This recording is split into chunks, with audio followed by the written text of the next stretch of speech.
মুখ থেকে শোনা ঝরা বাণী, কাজ কর্ম তার হাদিস ও জানি। পছন্দ ভালো লাগা প্রেম নির্ভুল, পছন্দ ভালো লাগা প্রেম নির্ভুল, মৌন সমর্থন হাদিসের ফুল। হাদিসের সেই ফুল বুকে নিয়ে যারা মাতিয়ে তুলেছে আজ পৃথিবীর পাড়া, গে যাই তাদের আজ হাজারো সানা। حدثنا حدثنا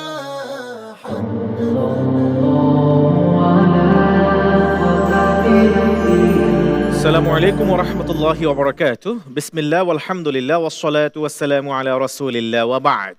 সুপ্রিয় দর্শক শ্রোতা, কাছে দূরে বিশ্ব জুড়ে যে যেখান থেকে আমাদেরকে দেখছেন, আপনাদের প্রত্যেককে জানাচ্ছি আন্তরিক প্রীতি, শুভেচ্ছা ও মোবারকবাদ।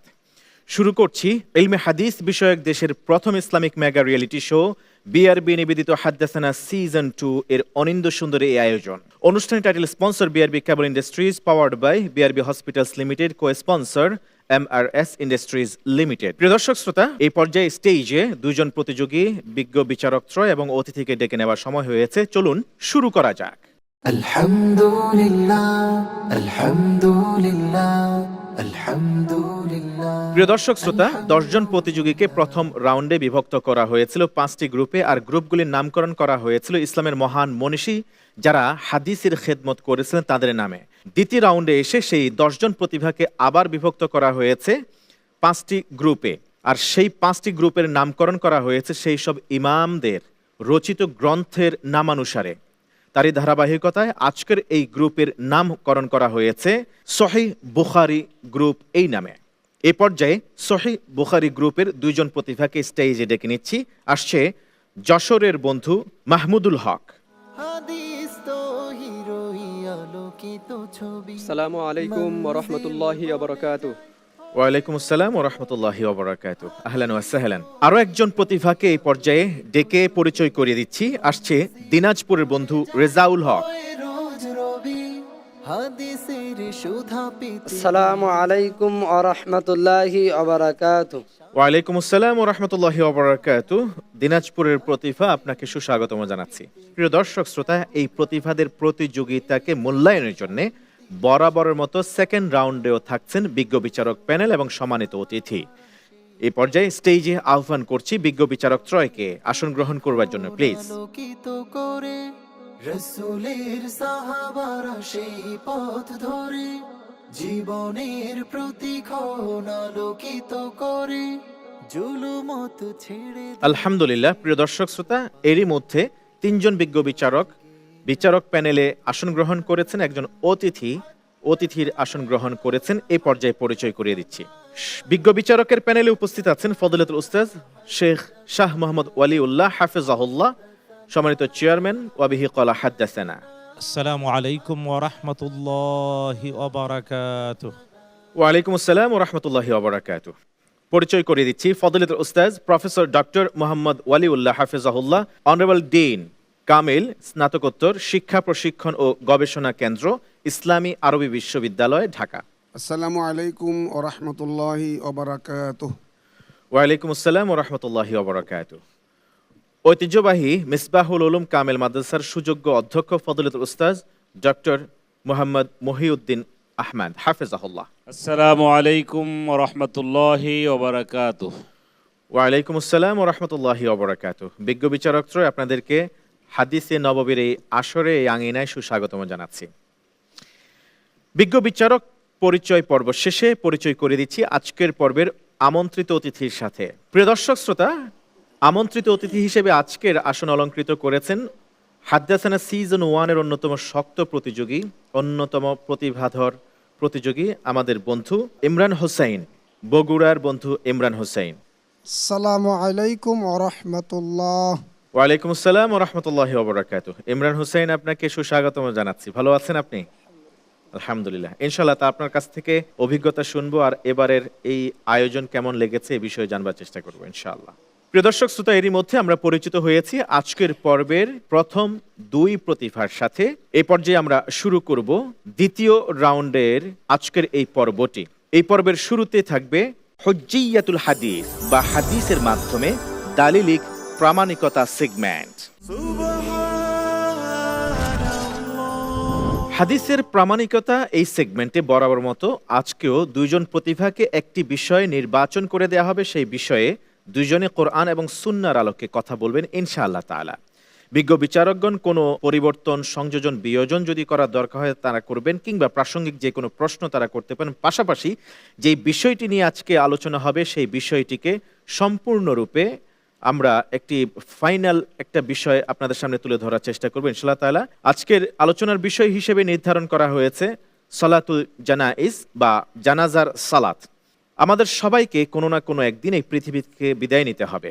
বিদায় নেবার পরে আমাদের যে পরবর্তী যে ধাপগুলি আছে, বারজাকি জিন্দেগি, সেই ধাপে যাওয়ার আগে যে জানাজার সালাত আমাদের পড়তে হয়, সেই জানাজার সালাতের ধরন, সেই জানাজার সালাতের নিয়ম কানুন, এই বিষয়ে আমরা জানবো আমাদের প্রতিযোগী দুইজনের কাছ থেকে। প্রথমে শুনবো তারা কোরআন থেকে জানাজার সালাতকে প্রমাণ করতে পারেন কিনা। শুরুতেই যাব আমাদের প্রতিযোগী মাহমুদুল হকের কাছে। মাহমুদুল হক যশোরের এই প্রতিভা, ইসলামী বিশ্ববিদ্যালয় কুষ্টিয়ার ছাত্র, আল হাদিস অ্যান্ড ইসলামিক স্টাডিজ বিভাগে অধ্যয়নরত। আপনি ভালো আছেন? জি আলহামদুলিল্লাহ। আলহামদুলিল্লাহ। গত পর্বে আপনি যথেষ্ট ভালো করেছেন, আমাদের দর্শকগণ কমেন্টের মাধ্যমে জানিয়েছেন এবং আমাদেরকে যারা দেখেন তারাও জানিয়েছেন। বিজ্ঞ বিচারকগণ চমৎকার আপনার ব্যাপারে মন্তব্য করেছেন, আলহামদুলিল্লাহ। তো আশা করব ধারাবাহিকতা অব্যাহত রাখবেন, ঠিক আছে ইনশাআল্লাহ। তো আজকের বিষয় সালাতুল জানাইজ বা জানাজার সালাত। আলহামদুলিল্লাহ ওয়াসসালাতু ওয়াসসালামু আলা রাসূলিল্লাহ ওয়া বা'দ। মহান রব্বুল আলামিন পবিত্র কুরআনুল কারীমে উল্লেখ করেছেন সূরাতুল আনকাবুতের মধ্যে, কুল্লু নাফসিন যায়িকাতুল মাউত সুম্মা ইলাইনা তুরজাউন। অর্থাৎ প্রত্যেক প্রাণী মৃত্যুর স্বাদ গ্রহণ করবে, অতঃপর আমার নিকটেই প্রত্যাবর্তন করবে। অপরদিকে হাদিসে রাসূল আকরাম সাল্লাল্লাহু আলাইহি ওয়াসাল্লাম উল্লেখ করেছেন, আন আবি হুরায়রা রাদিয়াল্লাহু তাআলা আনহু قال قال রাসূলুল্লাহ সাল্লাল্লাহু আলাইহি ওয়াসাল্লাম, হাক্কুল মুসলিমি আলাল মুসলিমি খামসুন, রদ্দুস সালাম ওয়া ইয়াদাতুল মারিদ ওয়া ইত্তিবাউল জানাইজ ওয়া ইজাবাতুদ দাওয়াতি ওয়া তাশমিতুল আতিস। অর্থাৎ মৃত্যুর স্বাদ গ্রহণ করার পরে একজন মুসলিমের অপর একজন মুসলমানের প্রতি যে অধিকারটা আসে, সেই অধিকারের কথা আলোচ্য হাদিসে উঠে এসেছে বা ফুটে উঠেছে। সে অধিকারটি হচ্ছে তার জন্য জানাজার নামাজ আদায় করা। চলুন প্রথমে আমরা এই সম্পর্কে পবিত্র কুরআনুল কারীমে আলোকে একটু দেখি যে আল্লাহ পাক রব্বুল আলামিন এই জানাজা সম্পর্কে বা জানাজার নামাজ সম্পর্কে কি উল্লেখ করেছেন। সূরা তাওবার মধ্যে আল্লাহ পাক রব্বুল আলামিন উল্লেখ করেছেন যে ওয়ালা তুসাল্লি আলা আহাদিম মিনহুম মাতা আবাদা ওয়ালা তাকুমা আলা কবরি। অর্থাৎ যখন তাদের কেউ মারা যায়, আলোচ্য আয়াতটি মূলত মুনাফিকদের সম্পর্কে নাজিল হয়েছে, মুনাফিক আব্দুল্লাহ ইবনে উবাইয়ের সম্পর্কে। তখন রাসূলুল্লাহ সাল্লাল্লাহু আলাইহি ওয়াসাল্লামকে নির্দেশ দেওয়া হলো যে তাদের কেউ যখন মারা যায় তখন আপনি তাদের উদ্দেশ্যে জানাজার নামাজ আদায়ের জন্য দাঁড়াবেন না এবং তাদের কবরেও তাদের জন্য দোয়া করার উদ্দেশ্যে দাঁড়াবেন না। সম্মানিত উপস্থিতি, আসলে আল্লাহ পাক রব্বুল আলামিন জানাজার সালাতের যে একটা আসলিয়াত রয়েছে ইসলামী শরীয়তে, সে বিষয়টারই উল্লেখ আল্লাহ পাক রব্বুল আলামিন পবিত্র কুরআনে করেছেন। কিন্তু এই জানাজার ধরন, জানাজার নামাজ কিভাবে আদায় করব, তাতে কতটা তাকবীর রয়েছে বা রুকু সিজদা আছে কিনা, এ জাতীয় বিষয়ের কোনো উল্লেখই আল্লাহ পাক রব্বুল আলামিন বিস্তারিতভাবে পবিত্র কুরআনে করেননি। অতএব আমরা যদি এই বিষয়টা আমল করতে চাই তাহলে অবশ্যই আমাদেরকে ফিরে যেতে হবে ইসলামী শরীয়তের দ্বিতীয় উৎস হাদিসের প্রতি, যে বিষয়টা আল্লাহ পাক রব্বুল আলামিন পবিত্র কুরআনুল কারীমে উল্লেখ করেছেন যে মা আতাকুমুর রাসূল ফাখুযু ওয়া মা নাহাকুম আনহু ফান্তাহু। তো চলুন আমরা এবার একটু হাদিস থেকে দেখি যে জানাজার সালাতের পদ্ধতি কেমন। আসলে আল্লাহ হাবিব সাল্লাল্লাহু আলাইহি ওয়াসাল্লামের অন্যতম সাহাবী জাবের রাদিয়াল্লাহু তাআলা আনহু থেকে বর্ণিত আছে যে আন্না রাসূলুল্লাহি সাল্লাল্লাহু আলাইহি ওয়াসাল্লাম সাল্লা আলা আসহামাতান নাজ্জাশী ফাকাব্বারা আরবান। অর্থাৎ রাসূল আকরাম সাল্লাল্লাহু আলাইহি ওয়াসাল্লাম যখন নাজ্জাশী আসহামার জানাজার নামাজ আদায় করছিলেন তখন তিনি 4টা তাকবীর দিলেন। হযরত আবু হুরায়রা রাদিয়াল্লাহু তাআলা আনহু থেকে বর্ণিত অপর একটি হাদিসে এসেছে যে আন্না রাসূলুল্লাহি সাল্লাল্লাহু আলাইহি ওয়াসাল্লাম কাব্বারা আলা জানাজাতিন ফারাফা ইয়াদাইহি ফি আউয়ালি তাকবীরাতিন ওয়ারাফা ওয়া ওয়াদা আল ইয়ুমনা আলা আল ইউসরা। অর্থাৎ রাসূল আকরাম সাল্লাল্লাহু আলাইহি ওয়াসাল্লাম একটি জানাজার নামাজে তাকবীর দিলেন। তো ওই 4টা তাকবীরের প্রথম তাকবীরে তার হাত উঠালেন এবং ডান হাতকে বাম হাতের উপরে রাখলেন। আর এই বিষয়টা পরবর্তী তাকবীরের ক্ষেত্রে আব্দুল্লাহ ইবনে আব্বাসের বর্ণনা থেকে আরও বেশি ফুটে উঠেছে যে সুম্মা লা ইয়াউদু। অতঃপর বাকি 3 তাকবীরে রাসূল আকরাম সাল্লাল্লাহু আলাইহি ওয়াসাল্লাম আর হাত উঠান নাই। আর এই পুরো জানাজার যে নামাজের বর্ণনা সেটা সুন্নাহ পদ্ধতি ভেসে উঠেছে আবু উমামা রাদিয়াল্লাহু তাআলা আনহুর হাদিস থেকে। যেমন তিনি উল্লেখ করেছেন যে আস-সুন্নাতু ফিস সালাতি আলাল জানাজাতি أن يكبر ثم يقرأ بأم القرآن ثم يصلي على النبي صلى الله عليه وسلم ولا يقرأ إلا في الأولى ثم يخلص الدعاء للميت ولا يقرأ إلا في الأولى। অর্থাৎ যখন প্রথম তাকবীর দিবে এরপরে সূরাতুল ফাতিহা পাঠ করবে, দ্বিতীয় তাকবীর দেওয়ার পর রাসূল আকরাম সাল্লাল্লাহু আলাইহি ওয়াসাল্লামের পর দুরূদ পাঠ করবে, আর তৃতীয় তাকবীর দেওয়ার পর মাইয়েতের উদ্দেশ্যে দোয়া করবে। যেমন হাদিসে সবচেয়ে বেশি যে দোয়াগুলো এসেছে, আল্লাহুম্মা গফির লাহু ওয়ারহামহু ওয়া আফি ওয়া আকরিম নুজুলাহু ওয়া আদখিলহুল জান্নাহ। এছাড়া আমাদের মাঝে যে দোয়ার প্রচলন রয়েছে যে আল্লাহুম্মা গফির লিহাইয়িনা ওয়া মাইয়িতিনা ওয়া শাহিদিনা, এভাবে যে কোনো দোয়া দ্বারা আমরা মাইয়েতের জন্য দোয়া করব। এরপর সর্বশেষ তাকবীরের পরে সালাম ফেরানো হবে। সম্মানিত হাজরিন, আসলে যদি আমরা এই বিষয়টাই যদি শুধু পবিত্র কুরআনুল কারীমে আলোকে দেখতে চাইতাম, তাহলে অবশ্যই আমাদেরকে একথা বলা হতো বা আমরা একথা বলে ফেলতাম যে আসলে যেহেতু পবিত্র কুরআনুল কারীমে আল্লাহ পাক রব্বুল আলামিন জানাজার বিস্তারিত পদ্ধতি উল্লেখ করেননি, তাহলে এটা আমরা বাদ দিলেও আল্লাহ পাক রব্বুল আলামিন আমাদেরকে পাকড়াও করবেন না। কিন্তু যদি আসলে আমরা ছেড়ে দিই তাহলে তো অবশ্যই আল্লাহ পাক রব্বুল আলামিন আমাদেরকে পাকড়াও করবেন। কাজে এই যে একটা বিধান, যদি আমাদের এটা বাস্তবায়ন করতে হয় তাহলে অবশ্যই সুন্নাহের ভিত্তিতেই বাস্তবায়ন করতে হবে। অর্থাৎ সুন্নাহতে যেভাবে আমাদেরকে শেখানো হয়েছে সেভাবেই বাস্তবায়ন করতে হবে। দিনের সকল বিষয়ের ক্ষেত্রে এরূপ আমাদেরকে আল্লাহ পাক রব্বুল আলামিন পবিত্র কুরআনের পাশাপাশি হাদিসের আলোকে আমল করার তৌফিক দান করুন, আমিন। ধন্যবাদ। আপনার কাছ থেকে আমরা শুনছিলাম সালাতুল জানায়েজ বা জানাজার সালাত কিভাবে আদায় করতে হয় তার ইন্ডিকেশন আমরা পেয়েছিলাম মহাগ্রন্থ আল কোরআনে, আপনার আলোচনা থেকে ফুটে উঠেছে। আর তাছাড়া এর পরবর্তীতে বিশ্বনবী সাল্লাল্লাহু আলাইহি ওয়াসাল্লাম কিভাবে সালাত আদায় করেছিলেন তার কাইফিয়তগুলি আমরা জেনেছি হাদিস থেকে, সুন্নাহ থেকে। আপনি সত্যি মহাগ্রন্থ আল কোরআনের এই ব্যাখ্যা হাদিস থেকে করেছেন, আপনাকে ধন্যবাদ জানাচ্ছি। আমরা যাব ফজলতুল শেখ শাহ মোহাম্মদ ওয়ালিউল্লাহ হাফিজাহুল্লাহ, আপনার কাছে সংক্ষেপে যদি আপনি আমাদেরকে বলতেন যে এখানে ওয়ালা তাকুম আলা কাবরিহি, যে আল্লাহ রসুল সাল্লাল্লাহু আলাইহি ওয়াসাল্লামকে আল্লাহ তাআলা সেখানে বাধা দিয়েছিলেন জানাজার সালাত না পড়ার জন্য, এবং জানাজার সালাতের পরে যে তিনি মাইয়াতের ইস্তিগফারের জন্য তিনি দোয়ার জন্য দাঁড়াতে বলতেন, সেখানেও তাকে নিষেধ করেছেন। কেন এটা করা হয়েছিল? এটা হলো মুনাফিক নেতা আব্দুল্লাহ ইবনে উবাই, তার বিরুদ্ধে নাজিল হয় এই আয়াত আল কারীমা। রাসূলুল্লাহ সাল্লাল্লাহু তাআলা আলাইহি ওয়াসাল্লামের কাছে মুনাফিক নেতা আব্দুল্লাহ ইবনে উবাই মারা যাওয়ার পরে তার ছেলে, যিনি আসলেই যথার্থ সাহাবী ছিলেন, মুনাফিক ছিলেন না, কিন্তু পুত্র আর পিতা, তিনি এসে বাবার জন্য রাসূলুল্লাহ সাল্লাল্লাহু তাআলা আলাইহি ওয়াসাল্লামের কাছে আবেদন করলেন দুইটি। একটি হলো স্বয়ং বিশ্বনবী সাল্লাল্লাহু তাআলা আলাইহি ওয়াসাল্লাম যাতে জানাজা পড়ান, দুই নাম্বার রাসূল সাল্লাল্লাহু আলাইহি ওয়াসাল্লামের পবিত্র গায়ে ব্যবহৃত একটি কাপড় যাতে দেন, যাতে পিতার কাফন দিতে পারে। রাসূলুল্লাহ সাল্লাল্লাহু তাআলা আলাইহি ওয়াসাল্লাম তার ব্যবহৃত পুরনো একটি জামা দিলেন, এ দিয়ে কাফন দেয়া হলো। কিন্তু রাসূলুল্লাহ সাল্লাল্লাহু তাআলা আলাইহি ওয়াসাল্লাম জানাজায় যেতে চাইলেন, উমর ইবনুল খাত্তাব রাদিয়াল্লাহু তাআলা টেনে ধরলেন এবং আয়াত নাজিল হয়ে গেল। তো এর কারণ মুনাফিক নেতা আব্দুল্লাহ ইবনে উবাই রাসূলুল্লাহ সাল্লাল্লাহু তাআলা আলাইহি ওয়াসাল্লাম, ইসলাম এবং সাহাবায়ে কেরামের অবর্ণনীয় ক্ষতি করেছে। ইসলামের লেবাস দিয়ে ভিতরে ভিতরে মুসলমানদের দলভুক্ত হয়েছে, কিন্তু ভিতর থেকে মুসলমানদের শত্রুতা করেছে অনেক বেশি।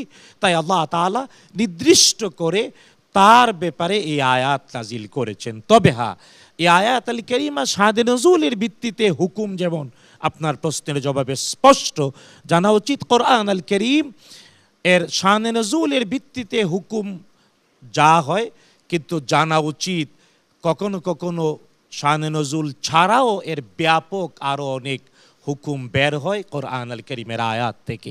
ঠিক এমনি এই আয়াত আল কারীমায় এটাও একটি হুকুম যে যে ব্যক্তি দাফন করার আগে মাইয়েতের জানাজা করতে পারল না, দাফন করে কবরস্থ করার পরে, দাফন করার পরেও কবরের সামনে এসে জানাজা পড়া যায়, যেটা আমাদের সমাজে অনেক লোকজন হয়তো জানেন না, চর্চা হয় না। তবে এই ক্ষেত্রে ফুকাহা ইমাম মুজতাহিদিনের অভিমত হলো যতদিন দেহটা কবরে আসে অক্ষত ততদিন এই জানাজা পড়া যায়। যদিও কোনো কোনো ফুকাহা দিন আবার 40 দিন বা এমন দিবস দিয়ে অভিমত দিয়েছেন। তবে এটার উপর একমত সবাই, যতদিন দেহটা আসে কবরে ততদিন যারা দাফনের আগে জানাজা করতে পারেনি তারা জানাজায় দোয়া করতে পারবে। এবং জানাজা ফরজে কেফায়া, ফরজ তফে কেফায়া, এটা সুন্নাহ দ্বারা প্রতিষ্ঠিত, কোরআনে ইঙ্গিত, কিন্তু রাসূলুল্লাহ সাল্লাল্লাহু তাআলা আলাইহি ওয়াসাল্লাম নিজে আমল করে দেখিয়ে দিয়েছেন আমাদেরকে। ধন্যবাদ আপনাকে বিজ্ঞ বিচারক, চমৎকার করে আপনি বিষয়টি খোলাসা করেছেন, জাযাকাল্লাহ খাইরান। আমরা প্রিয় দর্শক শ্রোতা আছি এখন হুজ্জিয়াতুল হাদিস এই সেগমেন্টে। এই সেগমেন্ট একটি বিষয়ের উপরে দুইজন প্রতিভা আলোচনা পেশ করবেন, মহাগ্রন্থ আল কোরআন থেকে প্রমাণ করবেন তিনি এই বিষয়টি আসলেই হাদিসকে বাদ দিয়ে কোনোভাবে এটির উপর আমল করা যায় কিনা, তেমন একটি বিষয় সালাতুল জানাইজ। এবার যাব দ্বিতীয় প্রতিযোগীর কাছে, দিনাজপুরের বন্ধু রিজাউল হক। ভালো আছেন আপনি? জি আলহামদুলিল্লাহ। ইনশাআল্লাহ তাহলে আপনার কাছ থেকে আমরা 3 মিনিটের মধ্যে শুনতে চাইবো আজকের সারগর্ভ আলোচনা সালাতুল জানাইজ। আলহামদুলিল্লাহ ওয়াহদা ওয়াসসালাতু ওয়াসসালামু আলা মান লা নাবিয়্যা বা'দা আম্মা বা'দ আউযু বিল্লাহি মিনাশ শাইতানির রাজীম বিসমিল্লাহির রহমানির রহিম ওয়ালা তুসাল্লি আলা আহাদিম মিনহুম মাতা আবাদান ওয়ালা তাকুম আলা কবরি। জন্মিলে মরিতে হবে, অমরকে কথায় ভবে। আপনার নাম শত্রুতে মিটিয়ে দিতে না পারিলেও একদিন আপনা আপনি মিটিয়ে যাবে। মানে মানুষ মারা যাবে, এটাই সত্য, চিরন্তর সত্য। কুল্লু নাফসিন যায়িকাতুল মাউত। কিন্তু Islam is the complete code of life. ইসলাম হচ্ছে পরিপূর্ণ জীবন ব্যবস্থা। তাই একজন মুসলিম মৃত্যুর পর ওই মৃতের ওপর জীবিতর যে কি কি করণীয় রয়েছে ইসলাম সেটা বিধিবিধান দিয়ে দিয়েছে। তা মৃত ব্যক্তির প্রতি জীবিতদের যে আরোপিত যে দায়িত্ব কর্তব্য তার মধ্যে একটি হলো জানাজা, যেটা আমরা জানাজার সালাত নামে জানি। তা আসুন দেখি আমরা যে কোরআনে আসলে আমরা কোরআন থেকে জানাজার সালাত আমরা পাই কিনা প্রমাণ, আমরা সিস্টেম বা কিভাবে পড়তে হবে এটা কি আমরা জানতে পারি কিনা। কোরআনে অসংখ্যবার আকিমুস সালাহ, সালাতের কথা বর্ণিত হয়েছে অসংখ্যবার, এটা আমরা জানি। এবং শুধু তাই নয়, জানাজার সালাত সম্পর্কে বর্ণিত হয়েছে সূরা তওবার 84 নম্বর আয়াত, যেটা আমরা জানি অনেকেই, যে ওয়ালা তুসাল্লি আলা আহাদিম মিনহুম মাতা আবাদান ওয়ালা তাকুম আলা কবরিহি, যে তাদের কেউ মারা গেলে আপনি তাদের সালাত পড়বেন না, তাদের কবরের পাশে দাঁড়াবে না। তো এই যে আমরা আয়াত জানলাম জানাজার সালাত সম্পর্কে কোরআনে বর্ণিত হয়েছে, তা আমরা কি বুঝতে পারলাম যে জানাজার সালাত কিভাবে পড়তে হবে? এখন যদি আমরা জানতে চাই যে জানাজার সালাত আসলে কিভাবে পড়তে হবে, জানাজার সালাত কি উজু ছাড়া পড়তে হবে না উজুর সহিত? হাত কবার তাকবীর তুলতে হবে, এরপরে আর কি কি করণীয়, ওয়াজিব কি কি, সুন্নাহ যদি আমরা জানতে চাই কোরআন কতটুকু সম্ভব জানা সম্ভব, অবশ্যই আমাদেরকে ফিরে যেতে হবে সুন্নাহর দিকে, রাসূল সাল্লাল্লাহু আলাইহি সাল্লামের কর্মের দিকে, রাসূল সাল্লাল্লাহু আলাইহি সাল্লামের কথার দিকে। তিনি কিভাবে জানাজা করিয়েছেন, কিভাবে বলেছেন, অবশ্যই আমাদেরকে সেই দিকে প্রত্যাবর্তন করতে হবে। সংক্ষেপে বলি, যেমন যে নাজ্জাশী যখন মারা যায়, আল্লাহ রাসূল সাল্লাল্লাহু আলাইহি সাল্লাম সেই দিনে খবর তিনি সংবাদ ছড়িয়ে দিলেন এবং তিনি সাহাবীদের নিয়ে 4 তাকবীরের সহিত তিনি সালাত আদায় করলেন। এই যে আমরা জানতে পারলাম যে সালাতুল জানাজা কিভাবে আদায় করতে হয়। শুধু তাই নয়, যারা যদি কেউ বলে যে কোরআন দ্বারাই সম্ভব, কোরআন দ্বারাই বুঝতে হবে, তাহলে মনে হয় যে বিষয়টা হয়ে যাবে যে অন্ধকারের মধ্যে লাইট আছে তারপরে অন্ধকারে হাঁটার নাই, এইরকম বিষয়টা হয়ে যাবে। তাই আমাদের অবশ্যই সুন্নাহর দিকে প্রত্যাবর্তন করতে হবে। আর কেউ যদি এমনটা বলে, তা বিধানটা তাদের কাছে এমনই হয়ে যাবে যে জানাজা সালাত যেহেতু আমরা কোরআনে পাচ্ছি না, নিয়ম তাহলে না পড়লেই হবে, কোনো অসুবিধা নেই। আর জানাজার সালাত যাতে পড়ে, এই জন্য রাসূল সাল্লাল্লাহু আলাইহি সাল্লাম উৎসাহ দিয়ে বলেছেন যে মান তাবিয়া জানাজাতা মুসলিমান ঈমানান ইহতিসাবান, যে কেউ যদি ঈমানের সাথে সবের আশায় জানাজায় গমন করে, যদি জানাজার সালাত পড়ে, তাহলে তার জন্য 2 কেরাত নেকি রয়েছে, আর 1 কেরাত হচ্ছে উহুদ পাহাড়ের সমপরিমাণ। সুবহানাল্লাহ।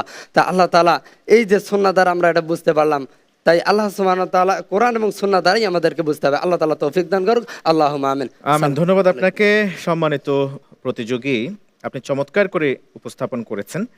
সালাতুল জানাইজ কোরআন থেকে কোনোভাবে পরিপূর্ণভাবে পদ্ধতিটা জানা সম্ভব না, শুধুমাত্র ইন্ডিকেশনগুলি আমরা কোরআন থেকে জানতে পেরেছি, কিন্তু কিভাবে আদায় করবো এই বিষয়ে আমরা জেনেছি। আমি প্রিয় দর্শকদেরকে একটি বিষয়ে অবহিত করতে চাই, যদি আমরা কোরআনকেই মানে হাদিসকে পাশ কাটিয়ে সরিয়ে যদি কাউকে আমরা দাফন কাফন করতে চাই, সেটা কিভাবে করব? আমাদের বাবা, আমাদের মা যাদেরকে ইন্তেকালের পরে আমাদেরকে দাফন কার্য সম্পাদন করতে হয়, এর আগে সালাতুল জানাইজ বা জানাজা সালাত পড়তে হয়, সেটা আমরা কিভাবে করতাম? কোরআন থেকে আদৌ কি সম্ভব ছিল সেটা প্রমাণ করার? আসলে সম্ভব না। যদি শুধু কোরআনে মানে, তাহলে আমাদের আত্মীয় স্বজন, ইভেন আমরাও ইন্তেকালের পরে আমাদেরকে যে দাফন করা হবে, ওই দাফনের ব্যবস্থা আসলে নেই যদি আমরা হাদিসকে অস্বীকার করে থাকি। এখানেই হলো হাদিসের প্রামাণ্যতা, প্রয়োজনীয়তা। আমি যাব এই সেগমেন্টের বিষয়ে ওভারঅল মূল্যায়নের জন্য আমাদের বিজ্ঞ বিচারক মহোদয়ের কাছে, ফজলতুল উস্তাজ প্রফেসর ডক্টর শেখ ওয়ালিউল্লাহ হাফিজউল্লাহর কাছে। আসসালামু আলাইকুম রাহমাতুল্লাহ। আমাদের 2 প্রতিযোগী বন্ধু মাহমুদুল হক এবং রেজাউল হক অত্যন্ত চমৎকারভাবে উপস্থাপন করেছে। জানাজার সালাতের সুন্না পদ্ধতি। তো আমরা আগে বলেছি যে ইসলাম হচ্ছে কমপ্লিট কোড অফ লাইফ, জীবন ঘনিষ্ঠ একটা জীবন ব্যবস্থা। এটা কোনো তন্ত্র মন্ত্র বা কোনো থিওরি না। তো কোরআনে কারীম হচ্ছে মূলত একটা থিওরি। আল্লাহ সুবহানাহু ওয়া তাআলা আমাদের স্রষ্টা, তিনি ওহী অবতীর্ণ করেছেন বান্দার সাথে আল্লাহ তাআলা সংযোগ তৈরি করার জন্য। আর এই সংযোগ স্থাপনের ব্রিজ হচ্ছে নবী রাসূলরা। আর নবী এবং রাসূলরা হচ্ছেন এই নাজিলকৃত ওহীর বাস্তব নমুনা। এজন্য রাসূল সাল্লাল্লাহু আলাইহি ওয়াসাল্লামের আদর্শ অনুসরণ করা ছাড়া এবং রাসূল সাল্লাল্লাহু আলাইহি ওয়াসাল্লামকে অনুসরণ করা ছাড়া তার জীবন ঘনিষ্ঠতা, গোটা তার জীবনের পরতে যতগুলো আমল আছে সবগুলো অনুসরণ করা ছাড়া একজন পরিপূর্ণ মুসলিম হওয়া সম্ভব নয়। আল্লাহ তাআলা বলছেন, আউযু বিল্লাহি মিনাশ শাইতানির রাজিম, কুল ইন কুনতুম তুহিব্বুনাল্লাহা ফাত্তাবিউনি। তো ইত্তেবা করতে হলে কিভাবে ইত্তেবা করব? রাসূলকে ইত্তেবা করতে শুধু কোরআন মানে তো রাসূলকে ইত্তেবা করা সম্ভব না।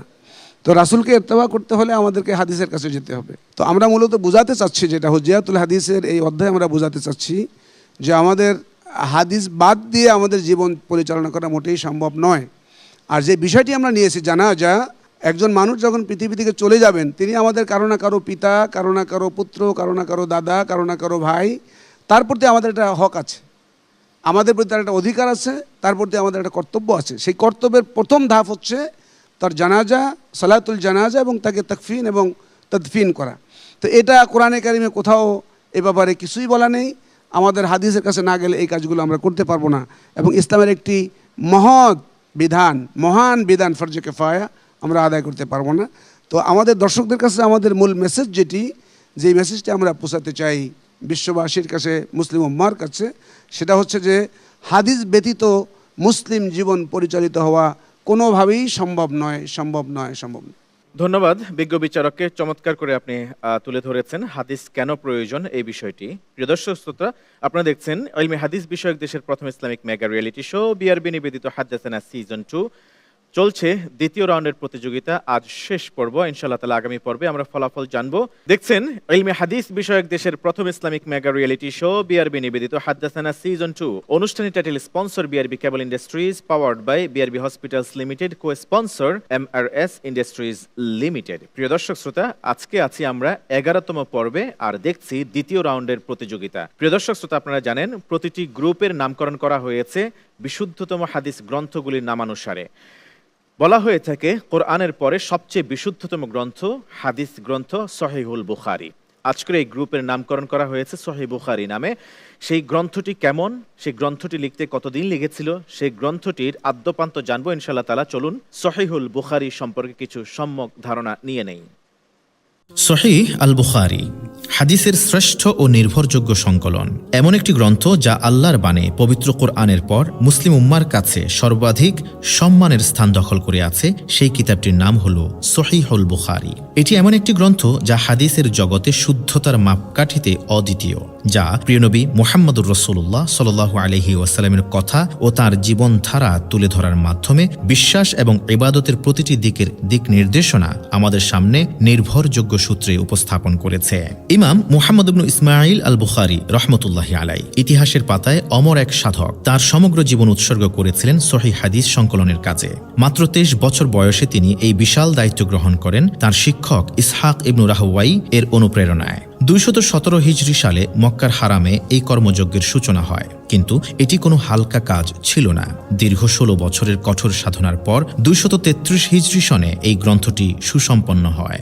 সহিহ বুখারী সংকলনে ইমাম বুখারী রহমতুল্লাহি আলাই দারুণ সতর্ক ছিলেন। প্রতিটি হাদিস গ্রন্থে সন্নিবেশিত করার পূর্বে গোসল করে 2 রাকাত নফল সালাত আদায় করতেন এবং মহান আল্লাহ সুবহানাহু ওয়া তাআলার কাছে এই মর্মে প্রার্থনা করতেন যে যেন শুধুমাত্র সহিহ হাদিসগুলোই এই গ্রন্থে স্থান পায়। তার এই সতর্কতার কারণেই সহিহ বুখারী বিশেষভাবে প্রশংসিত হয়েছে।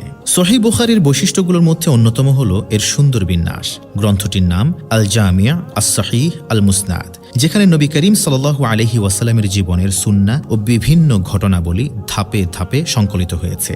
ইমাম বুখারী প্রায় 6 লক্ষ হাদিসের মধ্য থেকে যাচাই বাছাই করে 7175টি হাদিস এখানে স্থান দিয়েছেন। তবে পুনরাবৃত্তি বাদ দিলে হাদিসের সংখ্যা প্রায় 4000। সহিহ বুখারীর ব্যাখ্যা করে বহু আলেম মূল্যবান গ্রন্থ রচনা করেছেন ইতিমধ্যে। এর মধ্যে ফাতহুল বারী, যা হাফেজ ইবনুল হাজার আল আসকালানী রহমতুল্লাহি আলাই রচনা করেছেন। সহিহ বুখারীর শ্রেষ্ঠ ব্যাখ্যাকার হিসেবে তিনি প্রসিদ্ধ।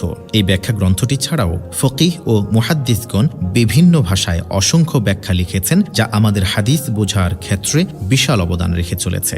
কেবলমাত্র মুসলিম বিশ্বেরই নয়, পুরো পৃথিবী জুড়ে ইসলামী পণ্ডিতগণ সহিহ বুখারীকে হাদিসের শ্রেষ্ঠ গ্রন্থ বলে সম্মান করে আসছেন।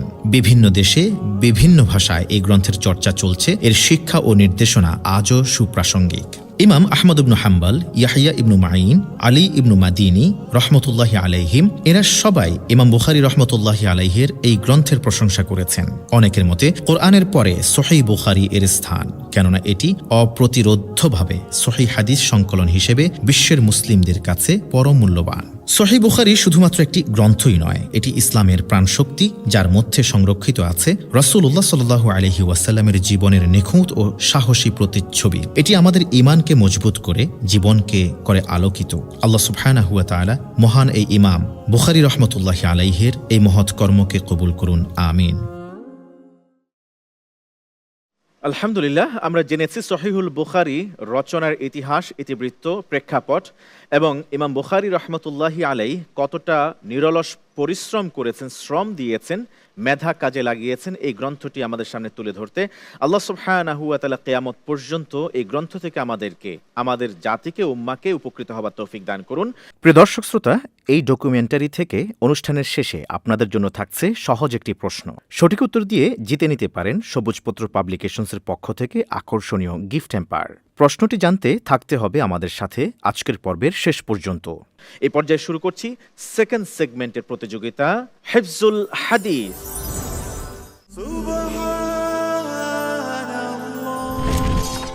দ্বিতীয় রাউন্ডের গত পর্বগুলো থেকে আমরা জেনেছি যে এই পর্বগুলোতে সেকেন্ড সেগমেন্টে হিফজুল হাদিসের এই আয়োজনে প্রতিযোগীগণ পারফর্ম করে আসছেন। বিজ্ঞ বিচারক দুইজন প্রতিভাকে প্রশ্ন করছেন বিষয়ভিত্তিক হাদিস উপস্থাপন করবার জন্য।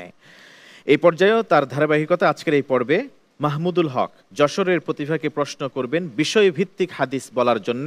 ফজলতুল উস্তাদ প্রফেসর ডক্টর মোহাম্মদ ওয়ালিউল্লাহ হাফিজাহুল্লাহ তিনি প্রশ্ন করবেন যশোরের প্রতিভা মাহমুদুল হককে বিষয়ভিত্তিক একটি হাদিস উপস্থাপন করবার জন্য তিনি আহ্বান করবেন। আসসালামু আলাইকুম রাহমাতুল্লাহ। ওয়া আলাইকুম আসসালাম ওয়া রাহমাতুল্লাহি ওয়া বারাকাতুহু। মাহমুদ, কেমন আছো? আলহামদুলিল্লাহ, ভালো আছি। হাদাসানের আয়োজন কেমন লাগছে? জি আলহামদুলিল্লাহ, অসাধারণ। তোমাকে অভিনন্দন যে তুমি এই পর্ব পর্যন্ত আসতে পেরেছো। আলহামদুলিল্লাহ। তো আমরা তোমার কাছ থেকে হাদিসে কুদসি শুনবো। বিষয় হচ্ছে আল্লাহ তাআলার ইবাদতের জন্য কষ্ট সহ্যকারীর ফজিলত। এ প্রসঙ্গে হাদিসে কুদসি বল। জি শুকরিয়া। আন উকবাত ইবনে আমির রাদিয়াল্লাহু তাআলা আনহু قال سمعت رسول الله صلى الله عليه وسلم يقول رجلان من أمتي يقوم من الليل فيتوضأ ويعالج نفسه إلى الطهور وعليه عقد فيتوضأ فإذا وضأ يديه انحلت عقدة وإذا وضأ وجهه انحلت عقدة وإذا مسح رأسه انحلت عقدة وإذا وضأ رجليه انحلت عقدة فيقول رب عز وجل للذين وراء الحجاب انظروا إلى عبدي هذا يعالج نفسه ما سألني عبدي هذا فهو له رواه أحمد في مسنده। আলোচ্য হাদিসটি হযরত উকবা ইবনে আমর রাদিয়াল্লাহু তাআলা আনহু থেকে বর্ণিত হয়েছে। তিনি বলেন, তিনি রাসূল আকরাম সাল্লাল্লাহু আলাইহি ওয়াসাল্লামকে বলতে শুনেছেন যে আল্লাহর হাবিব সাল্লাল্লাহু আলাইহি ওয়াসাল্লাম বলেন যে আমার উম্মতের দু বান্দা যারা রাতের বেলা কষ্ট করে আল্লাহর জন্য ইবাদতের উদ্দেশ্যে নিজেদেরকে প্রস্তুত করে, আর তাদের মধ্যে তাদের জন্য থাকে অনেক গিট। অতঃপর সে যখন অজু শুরু করে এবং তার হাত দুইটা ধৌত করে তখন তার উপর থেকে গিট খুলে যায়। অতঃপর সে যখন মুখ ধৌত করে তার উপর থেকে একটি গিট খুলে যায়। এভাবে সে যখন মাথা মাসেহ করে তার উপর থেকে আরেকটি গিট খুলে যায়। এভাবে সে যখন তার পা দুটো ধৌত করে তখন তার উপর থেকে আরও একটি গিট খুলে যায়। তখন আল্লাহ পাক রব্বুল আলামিন তার ফেরেশতাদেরকে বলেন যে আমার এই বান্দাকে দেখো, সে নিজেকে কষ্ট দিতেছে, আমার এই বান্দা আমার কাছে যা চাইবে তাই তার জন্য লিপিবদ্ধ করা হলো। মাশাআল্লাহ। বিজ্ঞ বিচারক। আলহামদুলিল্লাহ, মাশাআল্লাহ, সুন্দর হয়েছে। একটু সামান্য হয়েছে রাজুলান মিন উম্মতি ইয়াকুমু আহাদুহুমা মিনাল লাইল, একটু হয়েছে। এরকম আরো অনেক হাদিস আছে। ইসবাগুল উযুই আলাল মাকারিহ, নাম, এভাবে হাদিস আছে। গুররা মুহাজ্জালিনা মিন আসারিল উদু। তো এগুলো মাকাসিদুশ শরিয়া, যে উজুর মাধ্যমে আমরা ফ্রেশ হতে পারি এবং উজু একটি ইবাদত। তো আলহামদুলিল্লাহ সুন্দর হয়েছে, আমরা এগিয়ে যাই। ধন্যবাদ। জাযাকাল্লাহ খাইরান, বিজ্ঞ বিচারক সুন্দর মন্তব্য করেছেন। আমরা যাব এবার প্রিয় দর্শক শ্রোতা আরেকজন প্রতিযোগীর কাছ থেকে বিষয়ভিত্তিক হাদিস জানবার জন্য। এবারের প্রতিযোগী দিনাজপুরের বন্ধু দারুল হুদা ইসলামী কমপ্লেক্সের ছাত্র রেজাউল হক। আপনাকে প্রশ্ন করবেন ফজিলাতুল শেখ প্রিন্সিপাল ডক্টর মাওলানা মহিউদ্দিন আহমদ হাফিজাহুল্লাহ। সালামু আলাইকুম রহমতুল্লাহ। আসসালামু রাহমাতুল্লাহ। জি জনাব মোহাম্মদ রেজাউল হক জি। প্রস্তুত? জি। উম্মতে মোহাম্মদের মর্যাদা সম্পর্কে একখানা হাদিস আপনি আমাদেরকে শোনান। বিসমিল্লাহির রহমানির রহিম। عن ابي سعيد الخدري رضي الله عنه قال قال رسول الله صلى الله عليه وسلم يدعى نوح يوم القيامة فيقول لبيك وسعديك يا ربي فيقول هل بلغت فيقول نعم فيقال لأمته هل بلغكم فيقولون ما أتانا من نذير فيقول من يشهد لك فيقول محمد وأمته فتشهدون أنه قد بلغ ويكون الرسول عليكم شهيدا فذلك قوله جل ذكره وكذلك جعلناكم أمة وسطا لتكون شهداء على الناس ويكون الرسول عليكم شهيدا والوسط العدل رواه البخاري وأحمد। আবু সাইদ খুদরি রাদিয়াল্লাহু তাআলা আনহু হতে বর্ণিত, তিনি বলেন রাসূল সাল্লাল্লাহু আলাইহি ওয়াসাল্লাম বলেছেন যে কিয়ামতের দিন নূহ আলাইহিস সালামকে ডাকা হবে, অথবা নূহ আলাইহিস সালাম বলবেন আমি হাজির আছি হে আমার প্রতিপালক। আল্লাহ তাআলা ডাকবেন তাকে, তিনি বলেন আমি হাজির আছি, সকল কল্যাণ সৌভাগ্য আপনার হাতে। তখন আল্লাহ তাআলা তাকে বলবেন যে তুমি কি তোমার রিসালত পৌঁছে দিয়েছো? তিনি বলবেন হ্যাঁ। অথবা তার উম্মতদেরকে বলা হবে যে তিনি কি তোমাদেরকে রিসালত পৌঁছে দিয়েছে? তখন তারা বলবে মা আতানা মিন নাযির, আমাদের কাছে তো কোনো সতর্ককারী আসে নাই। তখন নূহ আলাইহিস সালামকে আল্লাহ সুবহানাহু ওয়া তাআলা বলবেন যে তোমার পক্ষে কে সাক্ষী দিবে? তখন তিনি বলবেন যে মুহাম্মদ এবং তার উম্মত সমূহ। তখন তোমরা তার নবুয়তে তার রিসালাতে সাক্ষ্য দিবে, আর তার উপর সাক্ষ্য হবেন একজন রাসূল, যেমনটা আল্লাহ সুবহানাহু ওয়া তাআলা তার কুরআনুল কারীমে বলেছেন ওয়া কাযালিকা জাআলনাকুম উম্মাতাও ওয়াসাতাল লিতাকুনা শুহাদা আলান নাসি ওয়া ইয়াকুনুর রাসূলু আলাইকুম শাহিদা। আল ওয়াসাত অর্থ হচ্ছে আল আদল।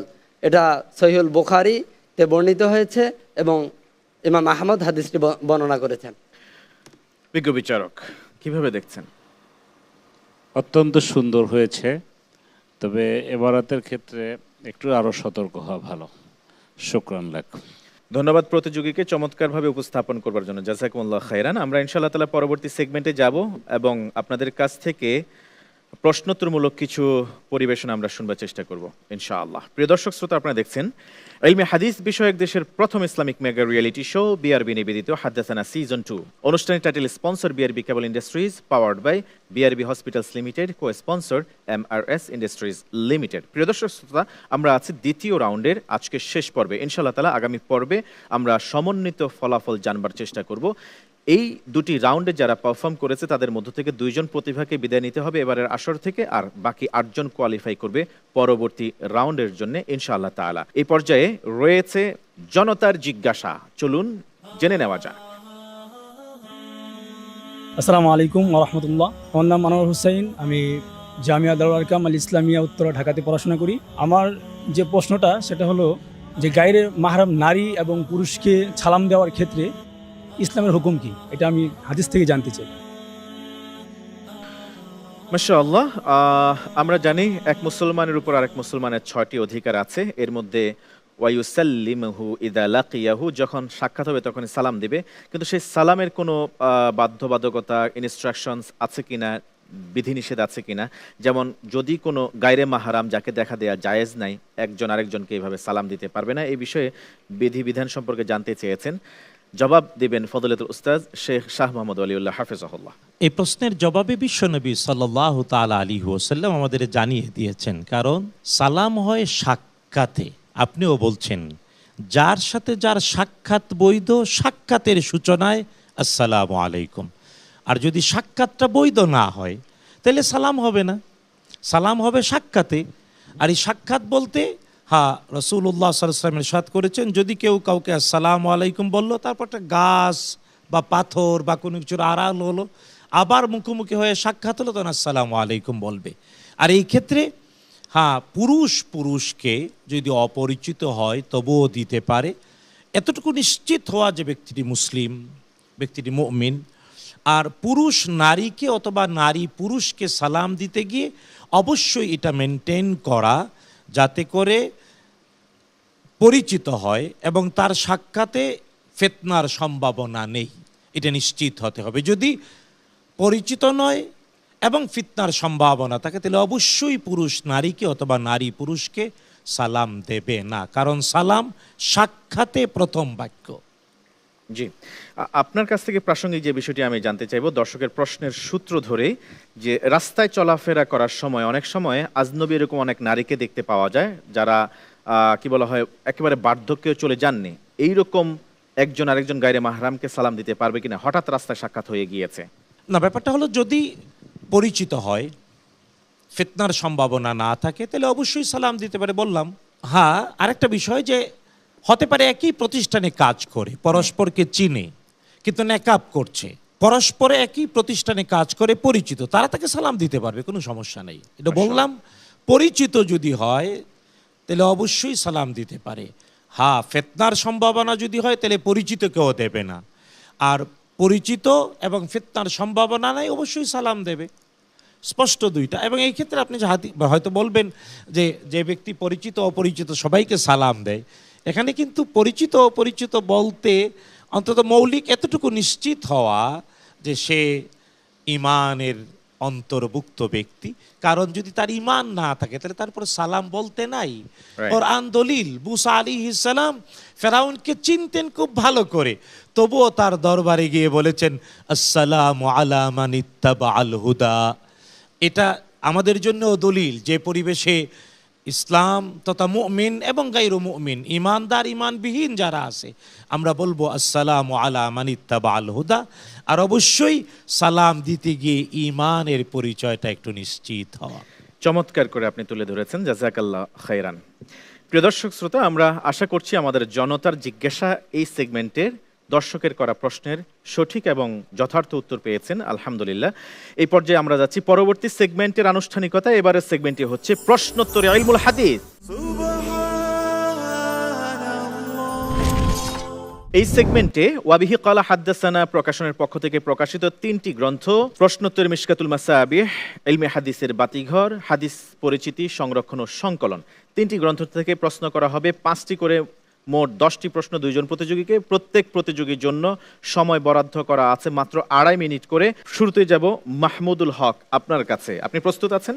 জি, ইনশাআল্লাহ। ইনশাআল্লাহ।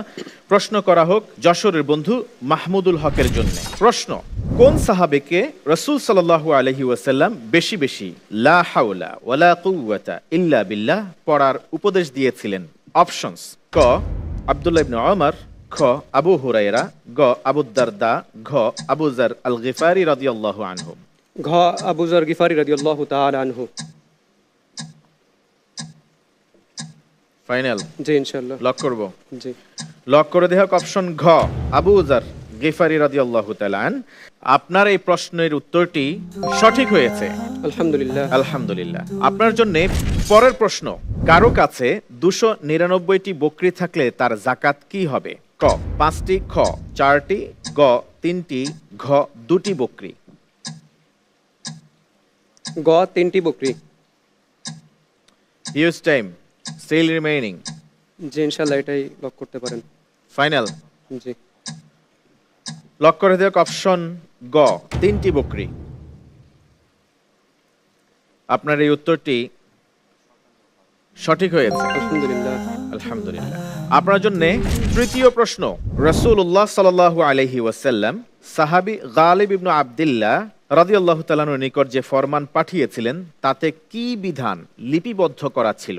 ক জিজিয়া ও যাকাতের বিধান, খ সাদাকা ও জন্তু যাকাত সম্পর্কিত বিধিমালা, গ গনিমতের মাল সম্পর্কিত বিধান, ঘ স্বামীর পক্ষ থেকে স্ত্রী কর্তৃক রক্তপাতের বদলা আদায় করার বিধান। গ গনিমতের মাল সম্পর্কিত বিধান সম্পর্কে। সময় নেবেন? জি না, ইনশাআল্লাহ। লক করব? জি, ইনশাআল্লাহ। লক করে দেয়া হোক অপশন গ আপনার এই উত্তরটি সঠিক হয়েছে। আলহামদুলিল্লাহ। Well done, well done.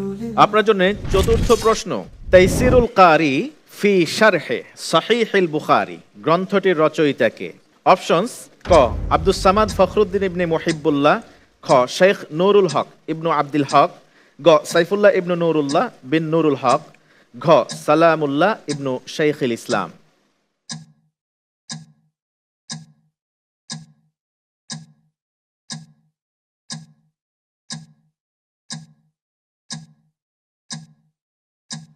খ শেখ নুরুল হক ইবনে আব্দুল হক, মুহাদ্দিস দেহলভী।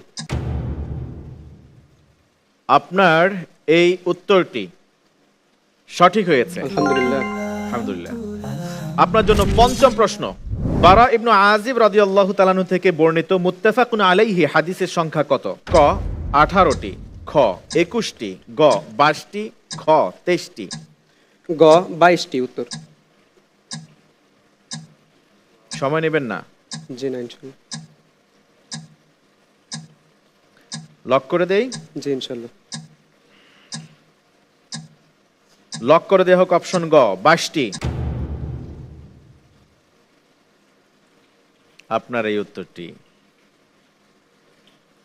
ভুল হয় নাই, আলহামদুলিল্লাহ। সঠিক হয়েছে। Well done. এক এক করে আমরা 5টি প্রশ্ন আপনাকে করেছি। 5টি প্রশ্নেরই যথাযথ উত্তর দিয়েছিলেন। যদিও আমি চেয়েছিলাম কোনোভাবে আপনার দুর্বলতা আছে কিনা সেটা বের করার, আপনি সবকটি প্রশ্নের সুন্দর সঠিক জবাব দিয়েছেন এবং একবারই বলেছেন, একবারে হয়েছে। আলহামদুলিল্লাহ, জাযাকাল্লাহ খাইরান। যাব এবার পরবর্তী প্রতিযোগীর কাছে। এবারের প্রতিযোগী রেজাউল হক, দিনাজপুরের বন্ধু, দারুল হুদা ইসলামী কমপ্লেক্স, বাঘা, রাজশাহীর ছাত্র। দেখা যাক তিনি কি করেন, প্রতিযোগিতায় কতটুকু এগিয়ে থাকেন নাকি পিছিয়ে যান। প্রশ্ন করা হোক প্রতিযোগী রেজাউল হককে। প্রথম প্রশ্ন, রাস্তাঘাট থেকে কষ্টদায়ক বস্তু সরিয়ে মানুষের উপকার করার জন্য কোন সাহাবীকে রাসূলুল্লাহ সাল্লাল্লাহু আলাইহি ওয়াসাল্লাম উপদেশ দিয়েছিলেন? ক আব্দুল্লাহ ইবনে সালাম রাদিয়াল্লাহু তাআলা আনহু, খ উসামা ইবনে যায়েদ রাদিয়াল্লাহু আন, গ আনাস ইবনে মালিক রাদিয়াল্লাহু আন, ও ঘ আবু বারজা আল আসলামী রাদিয়াল্লাহু আন। জি আলহামদুলিল্লাহ, আমি উত্তর হিসেবে বেছে নিচ্ছি ঘ আবু বারজা আল আসলামী রাদিয়াল্লাহু তাআলা আনহু। লক করব? জি। অপশন ঘ। ঘ লক করা হোক। অপশন ঘ আবু বারজা আল আসলামী রাদিয়াল্লাহু আন। আপনার এই উত্তর সঠিক হয়েছে। আলহামদুলিল্লাহ। আপনার জন্য দ্বিতীয় প্রশ্ন, কারো কাছে 141টি উট থাকলে তার যাকাত কি হবে? অপশনস: 3টি হিক্কা, খ 2টি হিক্কা ও 1টি বিনতে লাবুন, গ 1টি হিক্কা ও 2টি বিনতে লাবুন, ঘ 4টি বিনতে লাবুন।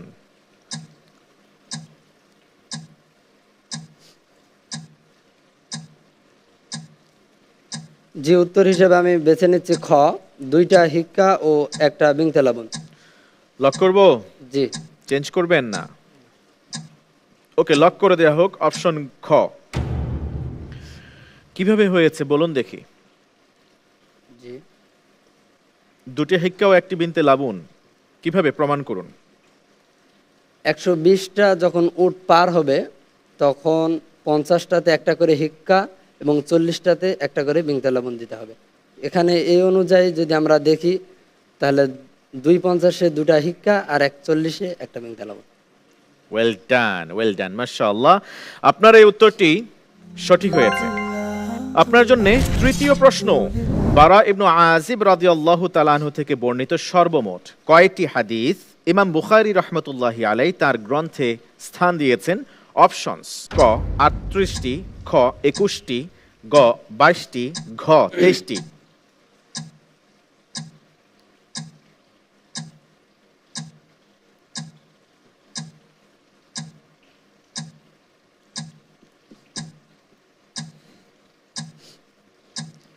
যে উত্তর হিসেবে আমি বেছে নিচ্ছি গ 22টি।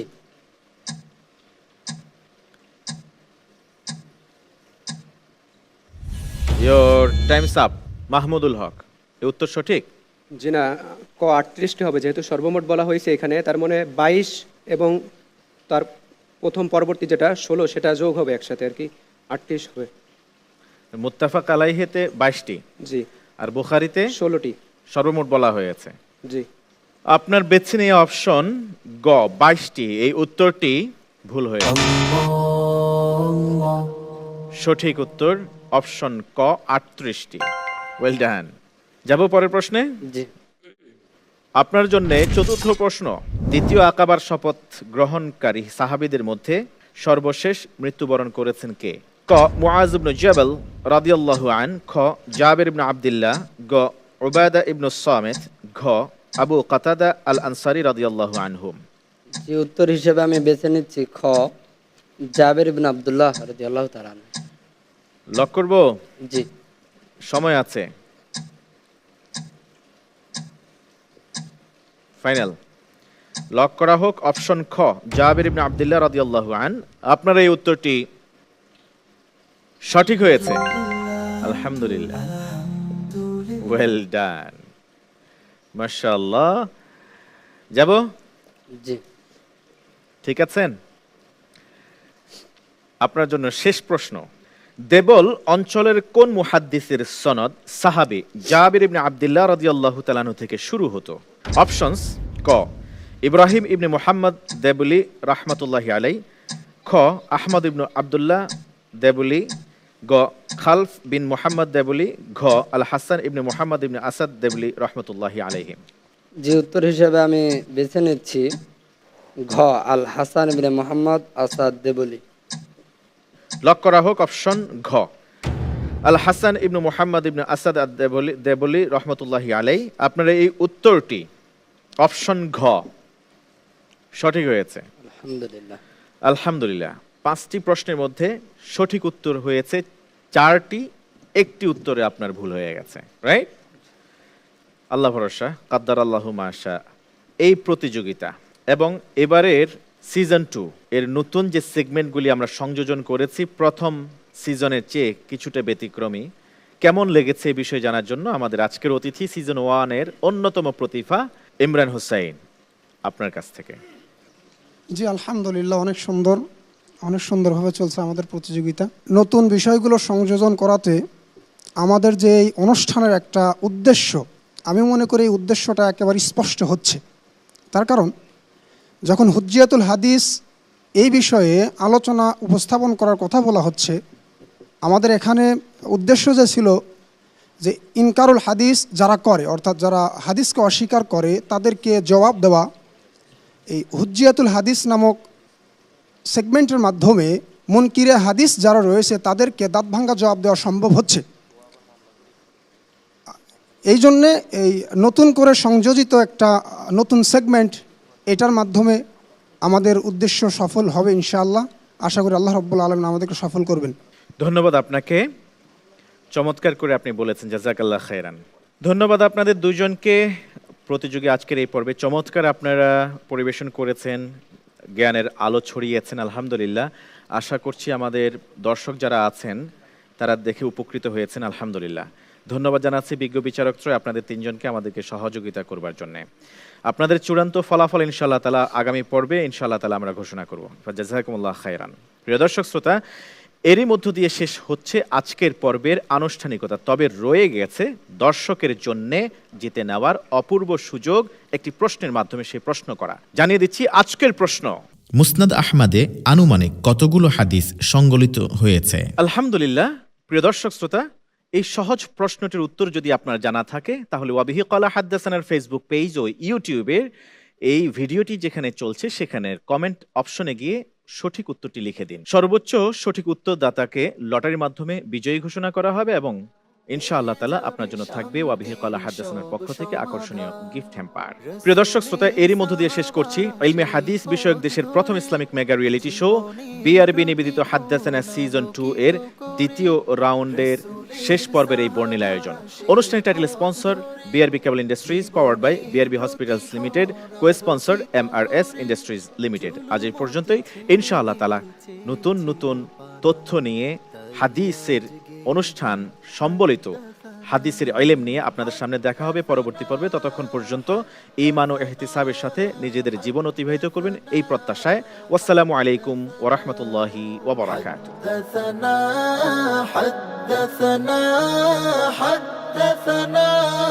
حدثنا